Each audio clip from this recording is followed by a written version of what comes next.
So for us, the growth was kind of rapid. We decided we just need to be more serious. This is a business that is making some good money for us. We transferred one of our freezers to Nasa Road. So my partner, Dalausi, was hawking juice in Wandegi and Makerere, and was hawking in Nasa Road and Nkrumah Road. The trick to things working out for you in business is... What would you say fueled that growth? Because you started with Kin and then... We were unique. It was the only magic. We were unique. When you're working in foods and beverages, if you're not making profits, you are the problem. It is abysmal when there's someone in Dalausi Juice that makes better juice than me. We operated in a monopoly for quite a long time. So we had to bring something new all the time, and that something new had never happened in Uganda or anywhere else. Good to see you. Good to see you too. Yeah, the last time I saw you, I think it was a night somewhere, a networking session. Okay. I am very honored that now I get to speak to you at length. Now I'm here with you for maybe an hour or so. Nice. I look forward to delving deeper into the kind of work you've been able to do at Dalausi. Thank you very much. Starting with the beginnings and where you are right now. Okay. My name is Najib Sentamu. I'm a 32-year-old male Ugandan. I'm a co-founder and co-director of Dalausi Juice Limited. Dalausi Juice Limited is a company that produces fresh natural juice. We make juice for clients everywhere. You could call us, you could have juice. We mainly also produce juice for events, weddings, introductions, and all that. I think it started with us in the whole country, and now we have hundreds of companies that have followed in our footsteps. So I believe we've done a good job. It's a company that started in 2013. Not really as a company, as a small business between me and my partner. In our time when we were at Makerere University, we were residents of Mitchell Hall. And at some point in our second year, the dad, Haj Asad, that is a dad to my partner, passed on, and our source of money was his dad and my dad. So when he passed on, things got a little hard for us. So we decided, what do we do? We had a sister that had a shop along in Wandegi, along Small Gate, the Small Gate in Wandegi. She told us she could give us space on her, is it a veranda or balcony, something? I think a veranda. Give us free space, and we would see what to do. So we talked to his mom, my partner's mom. She gave us $1 million shillings. We said we should buy a freezer, sell soda, water, and different drinks. I'm not so sure Minute Maid was available at the time, but different juices, the packaged ones. So she gave us $1 million. We bought a freezer. When we bought a freezer, we got soda and all that. Soda, water, different types, different flavors, and the juices that are packaged and produced. So we started selling them. About a month into selling those drinks, we felt like we are not really making the money we intended to make. For example, we were buying a crate of soda at about 20,000 shillings from the Coca-Cola and Pepsi depot. So we were buying it at 20,000 shillings. It has 24 bottles, and you're selling at 24,000 shillings. So you're only making 4,000 off that bottle, and that is not profit. That is like gross. There's the cost maybe for carriage. You got someone to ride the soda from the depot to the shop, and you give him 1,000 or 2,000. So we weren't really making money. We were making, if you had to make 2,000 shillings, you have to sell 24 bottles of soda. It could be to 24 people. We felt like we can't go on like this. We need to be producing something. It's different when you're reselling, when you are a retailer, and when you're a manufacturer. So we talked to my mom. My mom has been living in Italy for a while. We talked to her. She sent us another million, another 1 million. We bought a second freezer and said this time we need to start making juice. She also told me to go home and pick the blenders and all that so we could start making juice. So we bought another freezer, we bought a blender, we got some other things to use from home. We bought the first fruits we ever bought from that money, and we started making juice. Maybe did you, when you started making juice, did you already know that you wanted to sell at events already only, or No. that was another journey? Yeah, we were just selling. We were just selling a glass or two to different people, and over time, a couple of months later, that we were in second year at the time.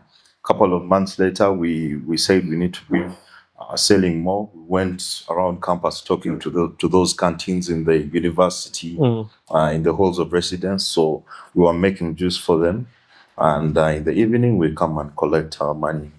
When we completed university, we decided we just need to be more serious. This is a business that is making some good money for us. We transferred one of our freezers to Nassau Road.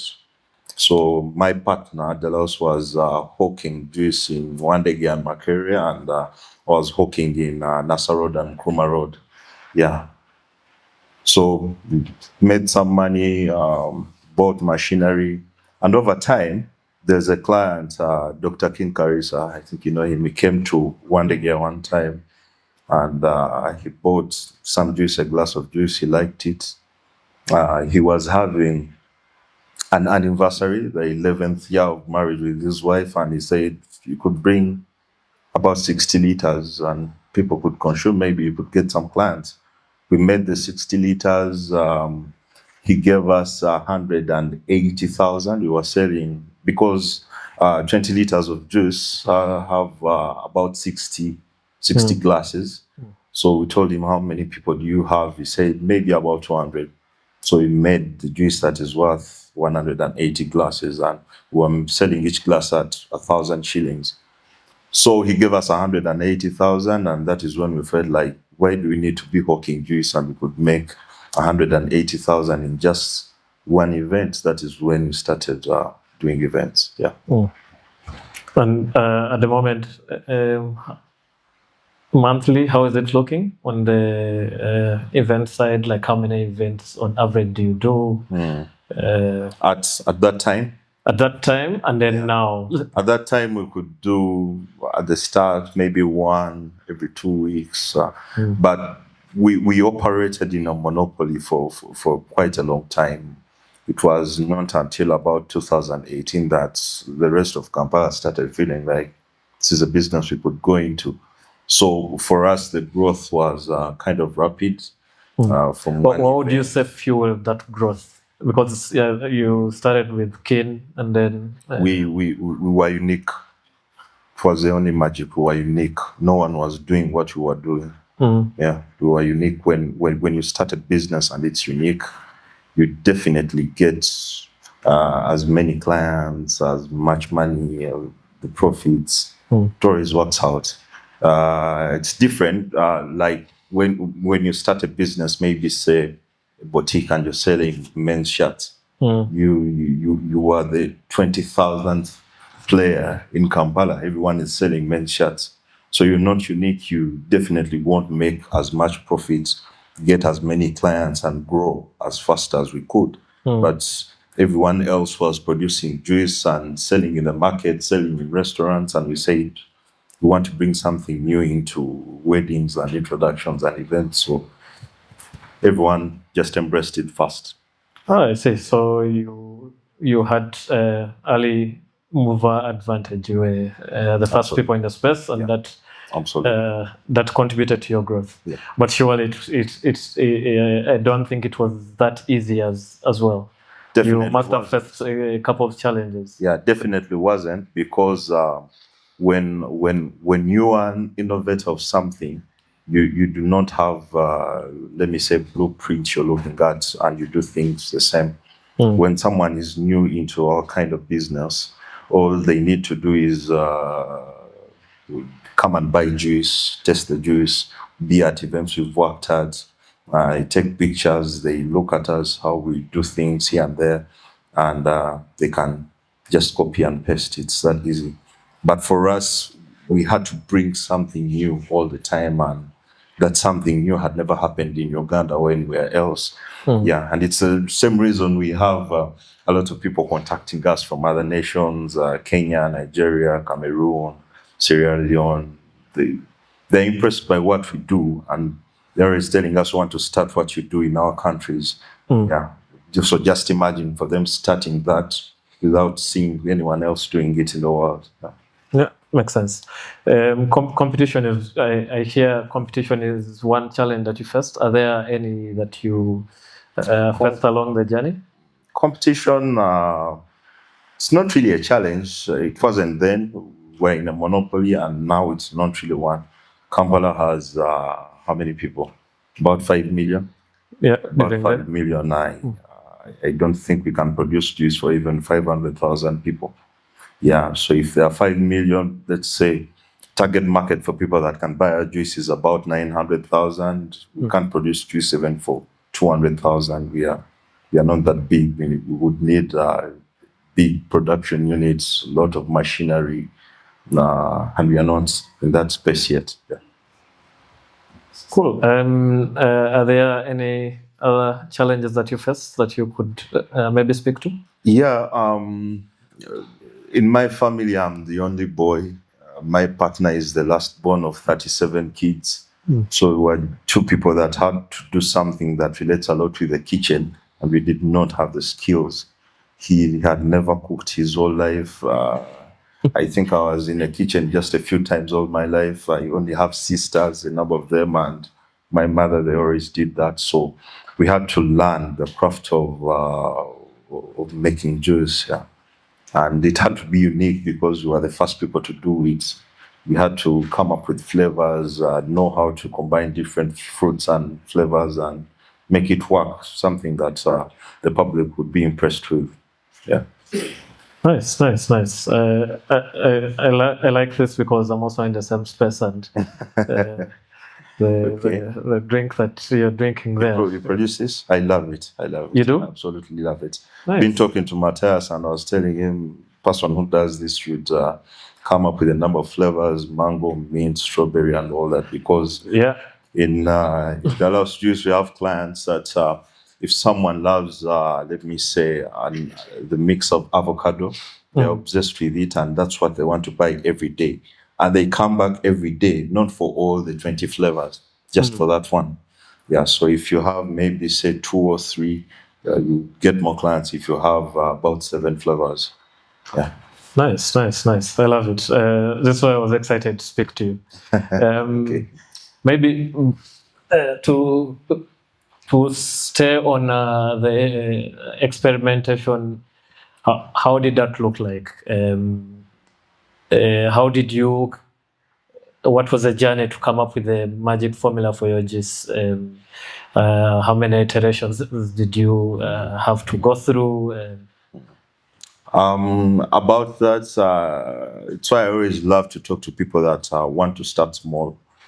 The advantage we had, we were learning on the job and making sales from what would have been our the samples from us learning. We were selling to people.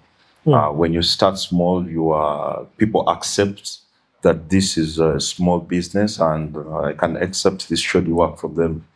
When you same as starting young, we started business at 21. So the public would accept these 21-year-old boys that need to learn a couple of things. So we got better with time. We were trying to get better. We did, but they embraced us because at that time we had started small and we were young. Yeah. Nice. A lot of people talk about capital being a huge blocker for them to starting but also growing their businesses. How did you navigate this? I know you mentioned you had certain costs that were taken care of by your parents. Yeah. Was it ever a huge challenge? Plus, also, how did you convince them? Because I know a lot of people in the room here might be looking to raise certain small monies from friends and family. How did you navigate that? I don't really think $1 million or two is a very difficult amount to convince someone to raise, unless you've already been having issues and people have been giving you money and you just play around with it. So I believe everyone can have someone that can give them maybe $1 million or two. For us, how we transformed from that, I always tell people when I'm speaking to different audiences, you need to treat the business as the person it is. For example, if your baby is a business, you need to treat it as the baby it is. I do not think anyone here has ever seen a baby that pays rent for relatives. No baby pays rent for relatives. When a business is 2 months old or maybe 8 months old, you should not be paying rent for your home. It is impossible. When your business is a teenager, you do not expect them to do big boy things. Same applies when your business is a big boy, big here for 15 years, you're making billions of money. You can't be investing in marketing and you have a marketing budget for the year of 10 million. You cannot grow further when you're investing little money in marketing. So the one thing everyone needs to keep in mind is you need to treat the business, if it is a baby, as the baby it is. So for us, when we started the business, it was not really paying us. Just to buy us maybe something to eat for supper, a Rolex or so. We were sleeping in one room in one day girl, the same bed. Used to pay 200,000 a month for that room. So those were the expenses of the business outside its operations. We saved a lot of money, and we were looking out to buy different machinery and all that we needed. So the business wasn't really spending money that it does not need to spend. Just about 300,000 or more a month. Yeah. And throughout the entire journey, you didn't raise any external funding. We've only had that 2 million 12 years ago to grow, and we've been reinvesting money over time. I think for the first between 2013 and 18, we were reinvesting money. We were young, we did not have wives, no kids, nothing. No one wanted money from us, so we had the ability to reinvest as much money as we had to for the growth. Yeah. Nice. I want us to explore how you acquire new customers. I know most people now know you as the go-to beverage or juice for events. Is this the major way you get new customers? The beauty about working in foods and beverages is you do not need to be on TV, on billboards, trying to advertise here and there. When your products are good, customers always come. For example, if I'm going to work at, say, 10 weddings tomorrow is Saturday. If I have maybe, say, 10 weddings tomorrow, and each wedding has about 500 to 1,000 guests, that means I have the opportunity to showcase how good my juice can be to about 5,000 people. Now, when 5,000 people consume your juice and you have 2,000 that like it,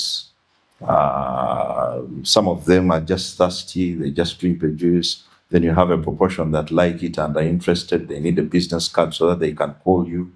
And then maybe 20 have weddings in the coming 2 or 3 months. Those are the people that call you and make an order for the weddings. So the first trick is have very nice products people can trust, products they love, and it's easy to get new customers all the time because we have. I always tell people I'm excited when an unknown number is calling me because that is a new client that wants juice. I never fail to pick up an unknown number calling me because that is always a client that had juice somewhere and they want more for themselves. Yeah. Interesting. I don't know if you are at liberty to share with your revenue numbers now. No. No. That is Or you can give us just a range. Yeah. Making between Not we are really, making but, between this and this. but we are doing well. You're We're doing doing very well. We have been able to marry wives, have kids. Don't know when I was last on a border. I haven't been in the taxi park for 10 years. The Ugandan dream. Eh? We're doing well. Okay, interesting. Maybe just to follow up on that, what does growth look like for Dalausi now? Because I know you're serving predominantly Kampala. No, not really.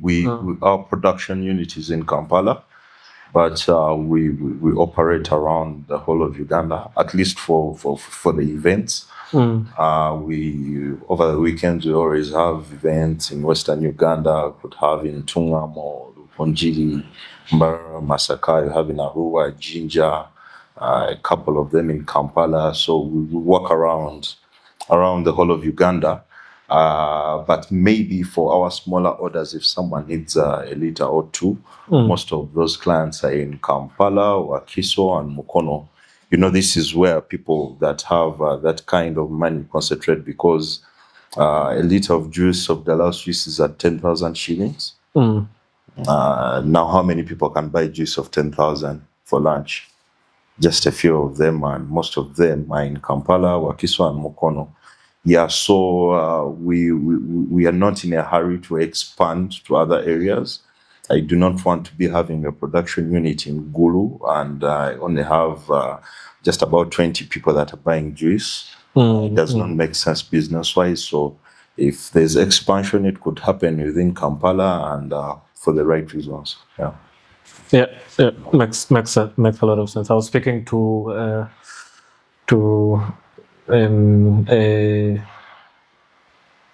the founder of Banange, the beer, and he was also talking about how the middle class in Uganda is really small. That if you're going after the mass market, then you need to really think about your unit economics. True. Yeah, it's very small. And when I always advise people in business to look at the stats of their businesses. For example, the middle class is very small and concentrated within Kampala. And the demographics will never lie. When we have to travel to different areas in the country, you would find our cars traveling more to the west because the middle class is there are a lot of people from Western Uganda that are the middle class in Kampala, and when they have something to celebrate back home, they can afford us having us at home. Yeah, so you need to look at the demographics, and we are all fighting for that middle class to our clients. Yeah. We're all fighting for the same for the same 10,000 shillings. Yeah. Okay, I'll open this up to anyone that has a question. Did you guys ever struggle with, let's say, money management? Because from your story, you are very disciplined with handling your money. Yeah, that's what I get what you're trying to say. One question, and I answer a couple of them. I think let's take one by one. It's better, and then explore it. Yeah. Now, we really struggled with that. We were disciplined with our spending in the way, in the form of we are not trying to buy the expensive things to make us happy and elated, but within the management of the business, we had issues. How our business today is December 6th. someone could walk into our office and make a booking for an event that is in May 2025, and they make a payment of £1 million. Now, we had a problem with that. Someone could come and make a payment for an event in the future, and because I have a supplier that I have to pay some money on that day, that person made a payment, I use that money to pay the supplier. And when we get to May next year, I do not really have money to do the production for this person's event. So what we did, we introduced some people that are good with the money, accounting and fire. We got a finance manager, and we deal with that very well. And that's why, differently from other people that work in events, we always tell clients, you can make your booking, because we shall obviously get booked out. Maybe for next weekend, you could find that today is Friday, on Wednesday next week, even when you come with 10 million shillings, we can't work for you because we are booked out. So we always tell clients, if you give us your money, you can always get 100% refund. If maybe we have couples that break up before the wedding, and someone comes to office, I paid my 2 million, give me my money back. I broke up with a woman, the wedding is no more. So we just get that money and pay them back. Yeah, so we had that problem. And over time, we realized that it's our management of the money was wrong. You cannot pay a supplier that gave you maybe, say, mangoes this week, and you pay him with money from someone that made a booking for 2025 May. Yeah, so we dealt with that. We got people that can manage the finances. We got absolutely out of the finances. Me and my partner, all we do is look at reports. We do not have the money in our pockets. The money I have now is my money. I can do anything I want with it, but we do not have company money. Yeah. Maybe a follow-up to that is how it's a decade now, right? A decade in business, yeah, plus about 11 years. And you've been working with the same co-founder. Yes. How are you still in bed together when? And now me and my partner have been together for a couple of years. We met in 2009. We studied at Kawempe Moslin. That's where we met. We've been friends since then. We started a business. So there were about 4 or 5 years between us meeting and starting the business. When you have a partner, about 2 things I always advise people, because we always have people at office asking us, people are in partnerships and they have issues with the money, with the trust, and they're asking us, how do you guys manage to do this? When you have a partner, one, you need to understand that the decision any of you makes is a decision for the company, and no one makes it in bad faith. And if things don't go well, you cannot reprimand someone. All they were trying to do is do well for the business. 2, and most importantly, stop trying to get. Let me say we have 50-50 shares between me and you. You stop trying to make sure everything is 50-50. We have a donut from the company's money, so we need to share it. And let's put on the weighing scale to make sure everyone has 20 grams.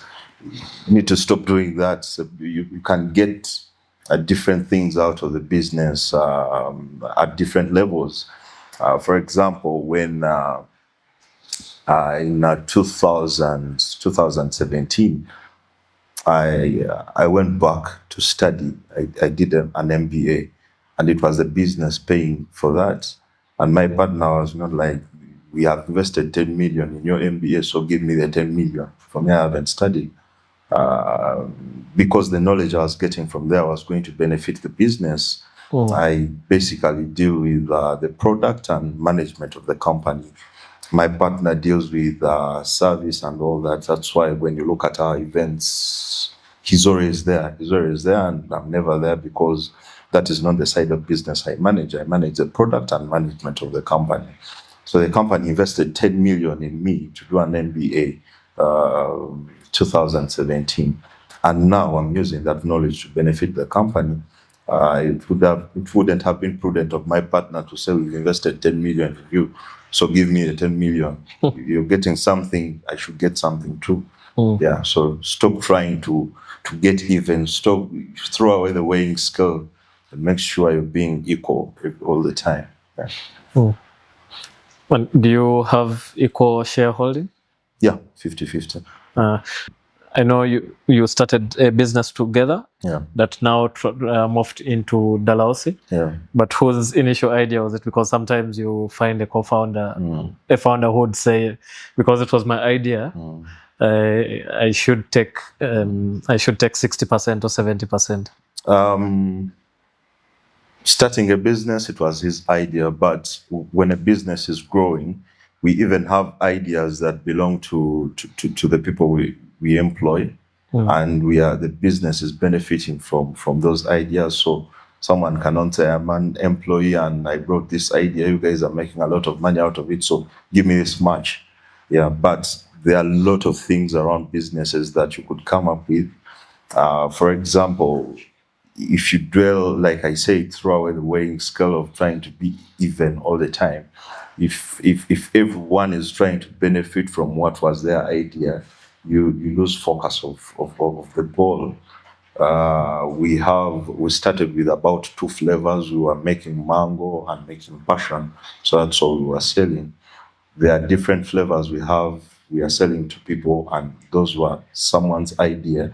And that someone cannot come and say, I came up with this recipe, so you pay me. It's making this much money. Yeah, so when you're not focusing on, this was my idea, you don't lose focus on the goal. And we know that everything that everyone brings to the business will benefit the rest of us equally. Same as the bad things that happen when you bring an idea and we make losses from it. We do not reprimand you, we do not, even our employees, we do not tell someone we are taking 500,000 off your salary because you gave us a bad idea and we've made losses from it. Yeah. You haven't taken on any debt No, entire journey? we are debt free. I could die tomorrow and my kids just take over. And but we've been having the leverage of a business that is fairly profitable. When I always tell people I talk to, when you're working in foods and beverages, if you're not making profits, you are the problem. Your food is not good. It is very bad. Your juice is not good, because those are businesses where you literally do not have to be making losses. You cannot look at financial statements of business in foods and beverages and they are making losses. They are the problem. So because we've been making some profit here and there, we've always had a goal to reinvest money. We always know where we need to be investing, whether it's marketing or machinery or different things. Yeah, but our kind of thing has been reinvestment and not debt. Yeah. What are the margins like for you? They are good. You are at the end of the value chain when it comes to the juice. Yeah. I'm wondering, how do you manage quality when you're not going to manage the farmers, when you're not going to manage the retailers in the Kasero market? Yeah. How has it been like you managing the quality of the juice? But then the second question is on market development. Now you come to the market in 2011 when you are monopoly. That's what you said. So I'm assuming your market development included behavior change, because back in 2011 we went for parties. We knew at parties the party has soda. Now Dalausi comes in and says it's a party of juice. How was the experience? And probably how did you really navigate it to make sure that now you're an acceptable brand and people are even running into your industry and stuff like that? Now, first question is absolutely amazing.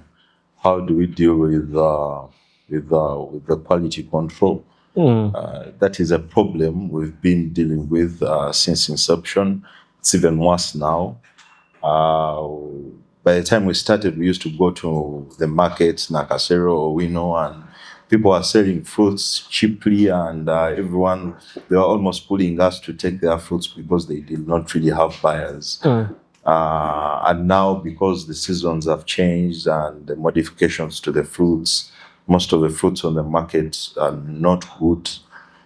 Two, they are very expensive, not good and very expensive. So what we did is, because we were buying fairly large quantities, we picked up people that sell, fruits come to a particular place within Kampala, and that place supplies the rest of Kampala. For example, when you need passion fruit, all the passion fruits that comes into Kampala, we go to Kafumbe Mukasa Road first, and then those people resell to other people. The reselling happens. Yeah, so we get someone at Kafumbe Mukasa and we tell him, you are our official supplier for passion fruit. We have demand weekly, and because of our demand, we do not really think you'll be needed to give other people.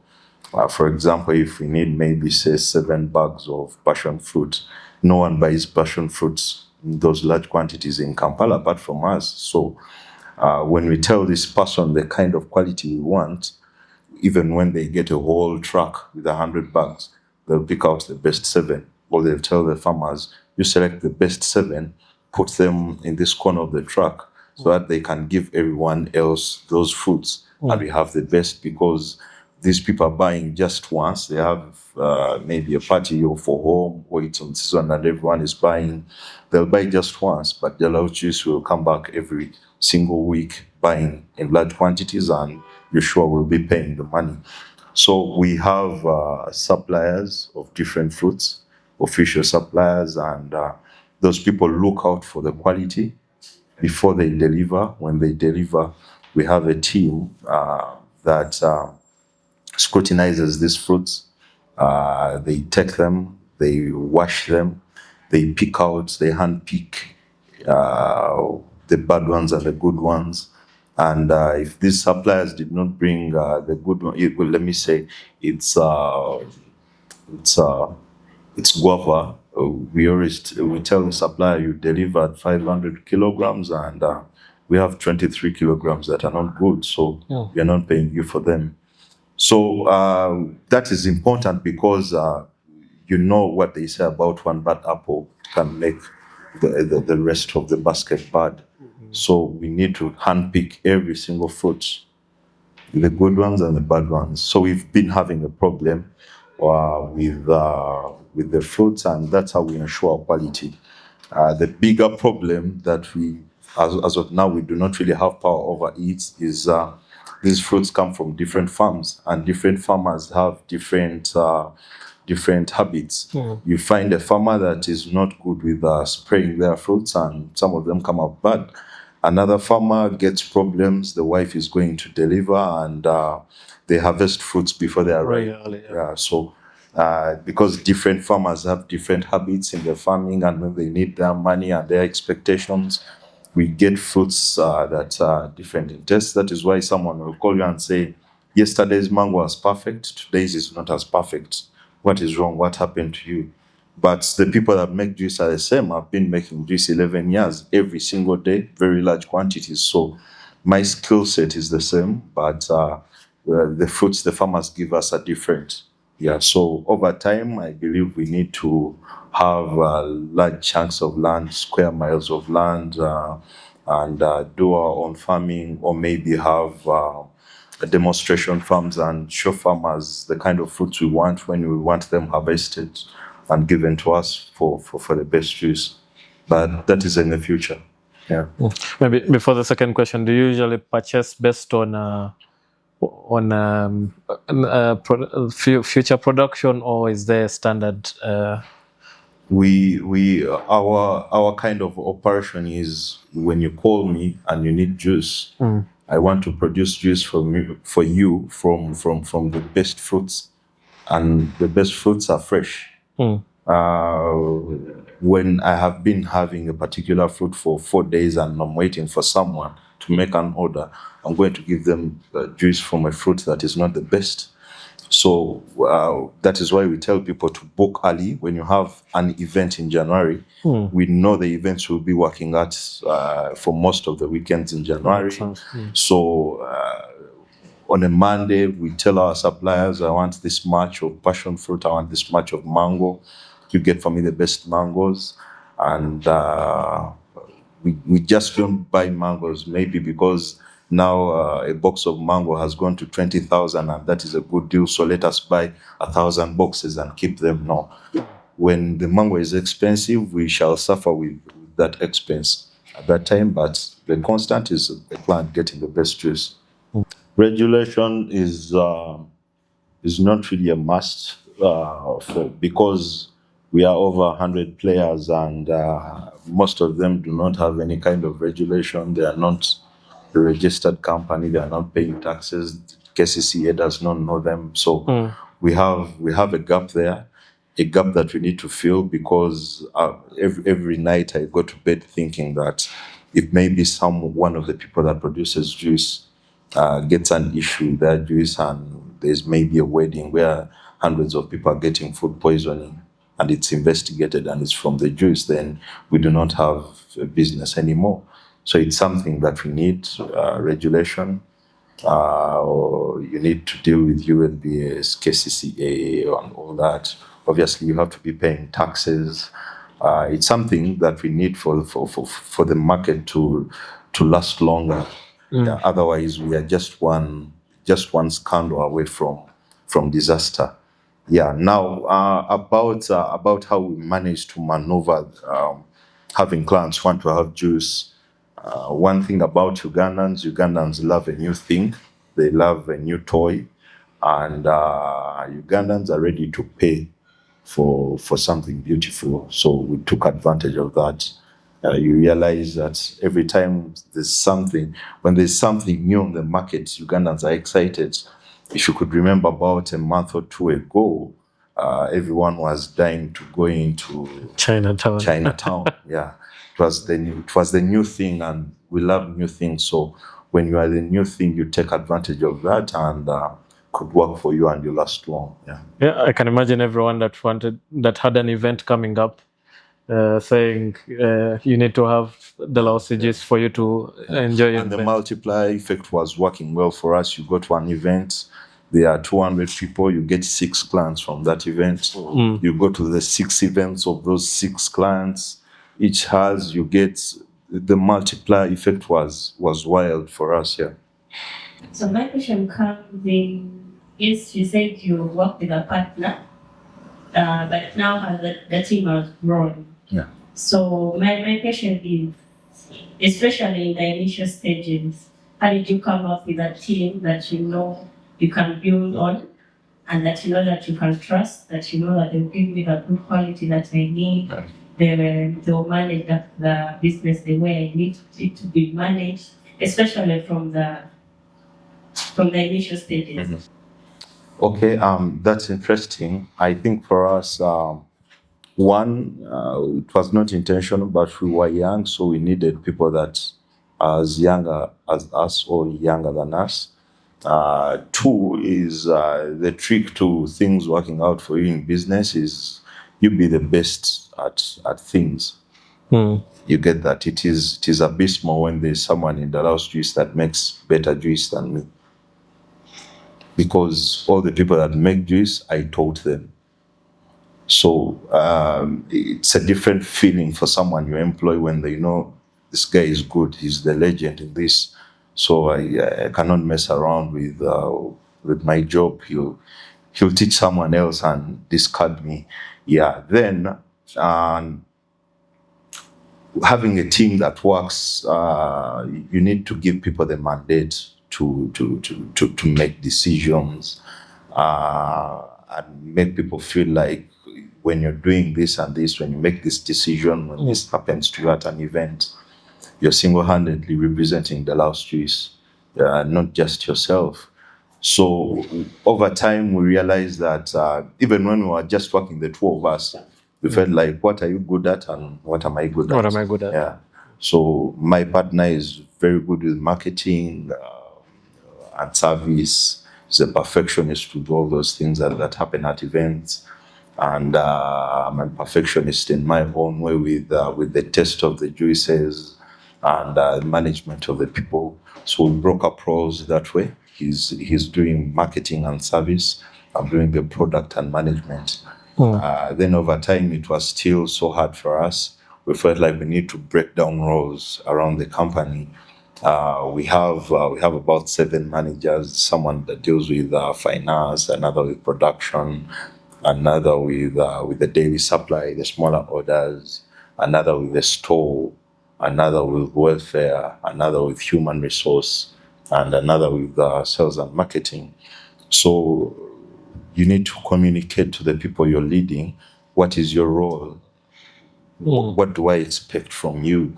You cannot be having a company. I always go to people's companies and I tell them the problem you have is it's you and everyone else. Your hierarchy is just that simple. Your hierarchy fits in a sentence. You and everyone Not else. everyone else. It's a company of 15 that has 15 employees, and everyone has to wait for the boss to give you the money to make a decision to open. The bosses work with the keys to the premises. So it is not prudent when people feel like we have to report to him. Let us wait for him. When you give people the mandate to make decisions and in their operations, everyone does not want to be the person that is disturbing the whole system. So everyone wants to work very well, and everyone wants to show the rest of the company that you can rely on me all the time. Yeah. Maybe a follow up to that. What is your head count now? The employees. Yeah. We have me and my partner. Then their employees. We are paying salary, a couple of them. Then we have employees that we give wages. The largest number is from those. Varies from how busy we are. Like in December, when we are working here and there, we could be having. I could even find people I do not know in the office premises. But when we are not so busy, we are just 10 to 15 people. 10 to 15. So a case in point of, remember, as you have discussed, the type of business you are in was mostly occasional. So when you take back with the COVID thing, how do you sustain a business in terms of when things change?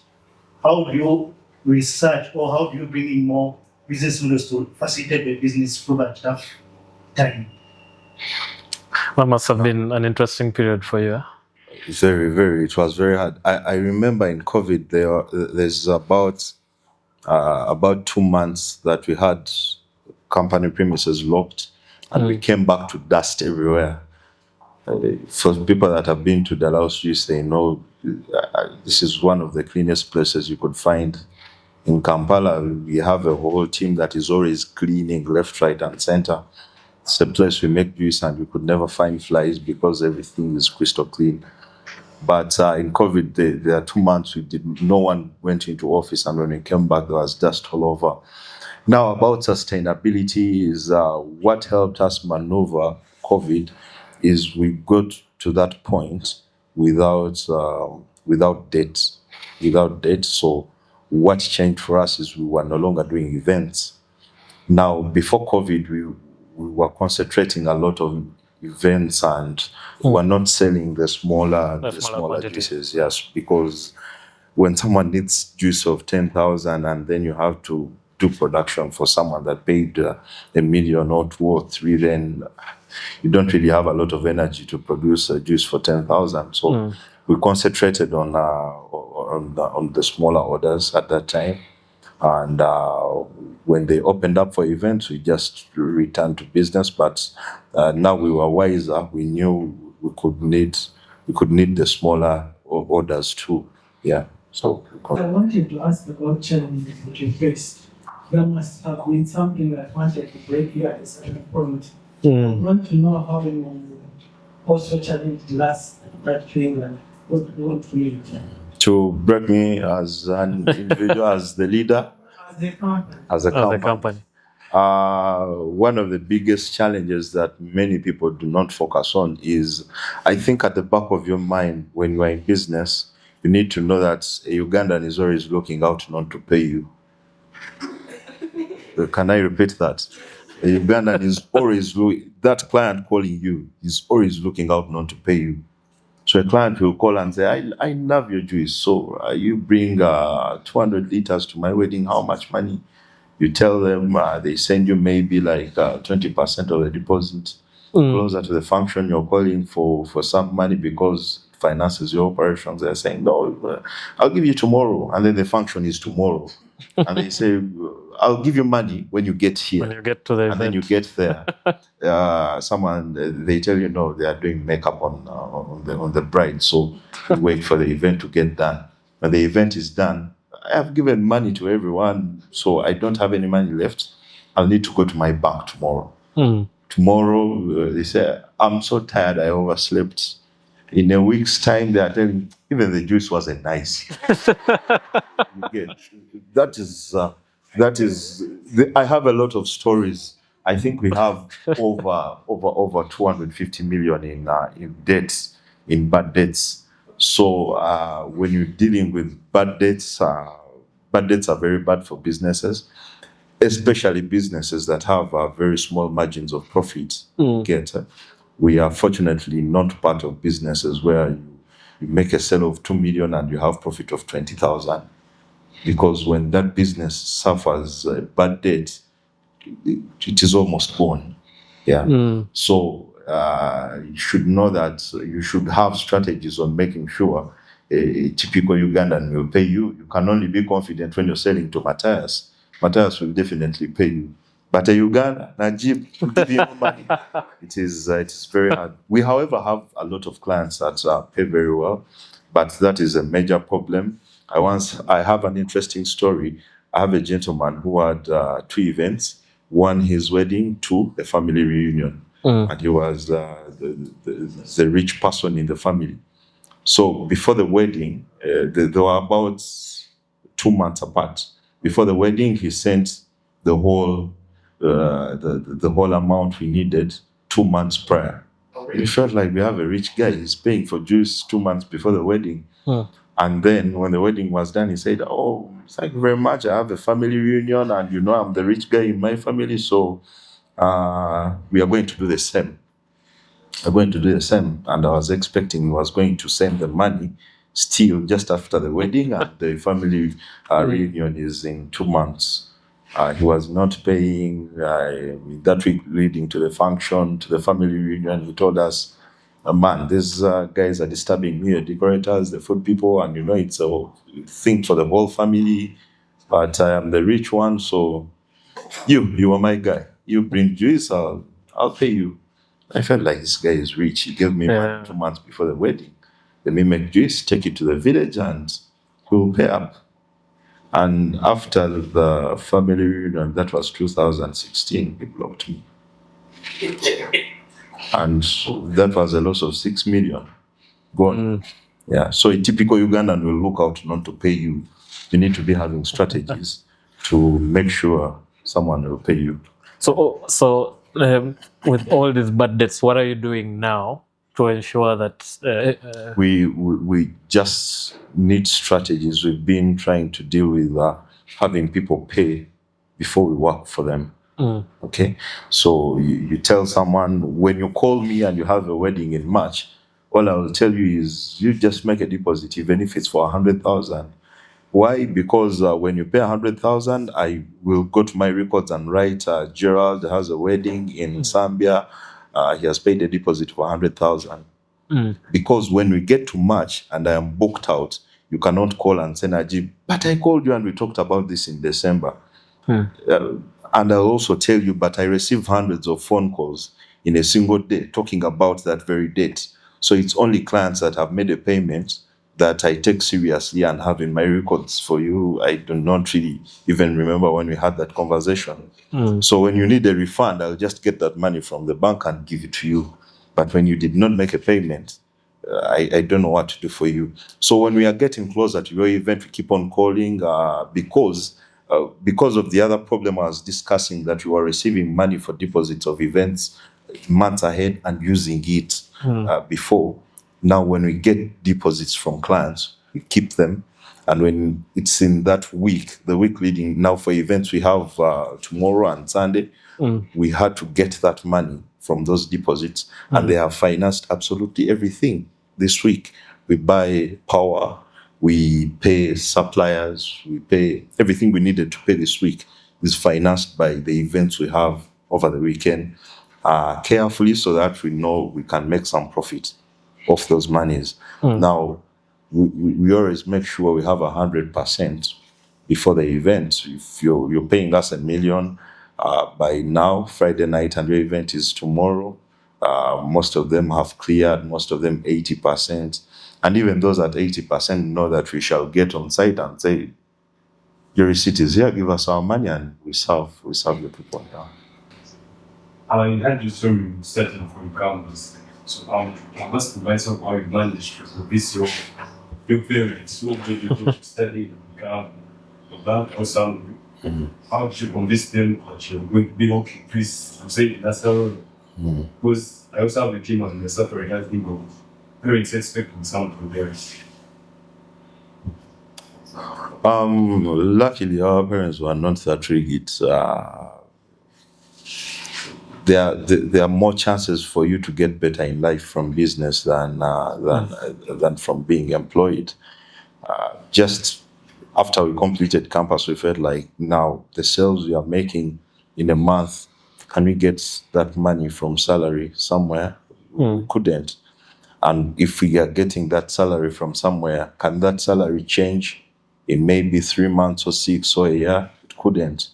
But our sales could grow in just a few months, because when we started business, we were at campus, and the day we completed our final exams in third year, we felt like, now what do we do?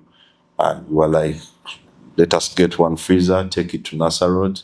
You hawk in one area, I hawk in Nassau Road. We used to make like 80,000 a day from the canteens, from the sales, one class or two. Now, when we completed campus and everyone had the end of town they were working, we were making like 150,000 or 160. Now we made a decision that the money he makes, we save. We had a piggy bank. The money I was making, we were putting in the piggy bank. The money I was making when I was leaving Nassau and Kuma Road, I would go to Nakasero Market, buy the fruits we need, and come with them. And because he was at the production unit, he used to spend the day organizing for the production. We would do in the night, boiling water, and all that. So we made money from those savings. His sales were savings, my sales were for buying raw material, and we go again tomorrow. So I don't know, I wish I could have a conversation with those parents, but everyone needs a leg in business. Like at this point in time, when they say, what is the easiest way to get rich in Kampala? Literally everyone needs a leg in real estate. You could buy a plot at 10 million today, and after 2 years, there has been a road construction and it's at 20 million. Where do we make 20 million in profit just like that? So everyone needs a leg in business. I do not know how you can convince. And it was easy for us because our grades were good. Yeah, our grades were very good. Very good. Yeah. How do you see your brand and your global market for music? Okay. Now, about competition, obviously, when you have competition, you need to be looking at them keenly. You need to see what they do. When we first started getting competition, in one way or another, it worked for us. Before we had competition and we were in a monopoly, everyone was feeling like, you get. And when people started doing it, the public started comparing and saying, these guys are good, because the juice we had to that, this one's at Gerald's wedding was not it. So the public appreciated us more when we got competition. It stopped looking easy. Yeah. And two, you need to study your competition keenly. What are their strategies? How are they doing things? What are the new things they are bringing to the market? Because it is a free world. The competition has been copying you their whole lives. So you need to look at the new things, and if you can embrace them, you can integrate them in your business. You need to know their strategies. For example, we sell each liter of juice at 10,000. So a 20-liter jerry can is 200,000. Every company, every new player comes in the market with strategies. Now your strategy could be going to sell at 150,000 and take market away from these guys. So when we need to know what is your strategy. No, he's selling at 150. So okay. At the back of my mind, I know you will be crying in a few months because there's a reason we are selling at 200. And even when it is working for you, I know that this person's growth is not going to be rapid like it was for us, because they are not making the money to allow them have that kind of growth. So you need to look at competition, what they're doing, what their strategies are.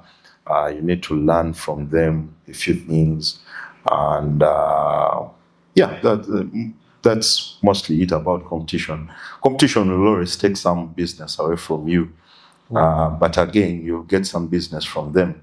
And when you're very good at what you do, the business you get from them will never go back to them, because they say, we've been looking for someone cheap. Now we want someone good. Yeah. I think she had a second question around where do you see yourself in the global space as a beverage? Over time? It could be now, it could be over time. We've always wanted to be a company that produces fresh juice. It is what you can expect for us for a longer time. We've had people tickling us, why don't you go into packaging and all that? But like I told you about being unique, we do not want to be the newest player in packaged juice that is in university, in supermarket freezers. You have 20 different products and you're the 21st, so you have to wait for people to choose you longer. We want to operate in our kind of market where we are number one. We shall stay operating in it. You can just expect to see us operating at a level in Nigeria faster than the one we are operating in, but it is going to stay fresh juice. Yeah, you're going to see Dalausi Juice doing things. I don't want to talk about the juice business, and it becomes a public issue to think about, but you're going to see us doing things, good things, yeah. Cool. 11 years on, Yeah.